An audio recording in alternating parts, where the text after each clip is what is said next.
اور آپ کے ساتھ ایک مشکل وقت گزر رہا ہو اور آپ یہ بول رہے ہو کہ میں اس مشکل وقت سے کیوں گزر رہا ہوں، کیا میرے اللہ میری دعا نہیں سن رہا؟ کہ اللہ میری دعاؤں میری مشکلات کو نہیں دیکھ رہا؟ کیا میرے خلاف لوگ کھڑے ہوئے ہیں، لوگ پلاٹ کر رہے ہیں؟ کیا لگتا ہے اللہ سبحانہ و تعالیٰ آپ کی مشکلات کو نہیں سن رہا؟ میں آپ کے سامنے ایک عتبہ الرائی کی کہانی شیئر کرتا ہوں جو میں اکثر لوگوں کو بتاتا ہوں کہ یقین ہونا چاہیے دعا پہ۔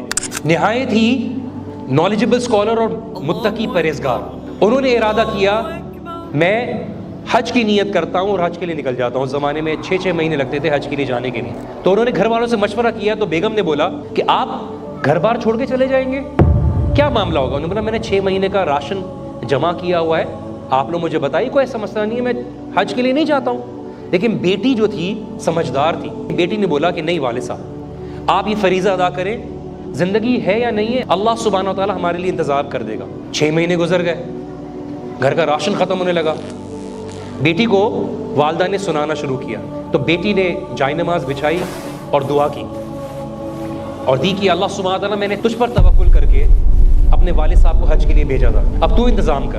کرنا یہ ہوا کہ باہر سے بادشاہ کا قافلہ گزر رہا تھا، بادشاہ کو لگی پیاس، بادشاہ نے بولا کسی کے پاس پانی ہے تو کسی گھر سے مجھے پانی لے آئیے۔ اس بچی کو پتہ چل گیا تو اس نے اچھی طریقے سے برتن کو سجا کر کپڑا ڈال کر اس کو پانی بھجوایا۔ اللہ سبحانہ وتعالیٰ نے اس پانی کے اندر خاص مٹھاس ڈال دی۔ اس پانی کو پیتے ہی بادشاہ نے سوال کیا یہ پانی کس کے گھر سے آیا ہے؟ تو بولا یہ عتبہ الرائی ہے، بڑے مشہور عالم، ان کے گھر سے آیا ہے، وہ حج کے لیے گئے ہوئے ہیں۔ حج کے لیے گئے ہوئے ہیں تو ان کے گھر والوں کی رکھوالی ہماری ذمہ داری ہے۔ بادشاہ نے اپنے بیگ میں ہاتھ ڈالا اور اشرفیوں کی پوٹلی نکالی، انہوں نے ان کے برآمدے میں اشرفیاں، چاندی، سونے، چیزوں کی چیزیں پھینکنا شروع کی، اتنا کہ پورا برآمدہ بھر گیا۔ بچی نے رونا شروع کر دیا۔ ماں بولتی ہے تمہارا دماغ خراب ہو گیا ہے؟ تو اس بچی نے بولا اماں آپ سمجھی نہیں، ہم نے چھوٹا سا عمل کر کے دنیا کے بادشاہ کو راضی کیا تو اس نے کتنا نواز دیا، ہم زمین اور آسمان کے مالک کو راضی کر لیں گے، وہ کیا کیا دینے کے لیے تیار ہوگا۔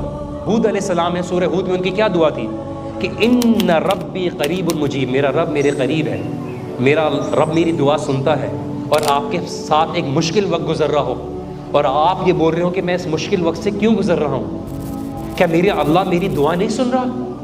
کہ اللہ میری دعاؤں میری مشکلات کو نہیں دیکھ رہا؟ تو آپ کو کیا لگتا ہے اللہ سبحانہ و تعالیٰ آپ کی دعاؤں کو نہیں سن رہا؟ اللہ سن رہا ہے۔ اللہ سبحانہ و تعالیٰ آپ کو زندگی کے ایک لمحے سے گزارنا چاہتا ہے۔ وہ لمحہ کبھی کبھار ایسا ہوتا ہے کہ آپ کو لگتا ہے ایک تیر کی مانند ہے کہ تیر کو پیچھے کھینچا جاتا ہے اور وہ تیر سوال کرنا شروع کرے مجھے پیچھے کیوں کھینچا جا رہا ہے، لیکن اس کو پیچھے اس لیے کھینچا جا رہا ہوتا ہے تاکہ اس کو اپنے نشانے پر پھینکا جا سکے، تاکہ وہ بہتر سے بہتر طریقے سے اپنے نشانے پر لگے۔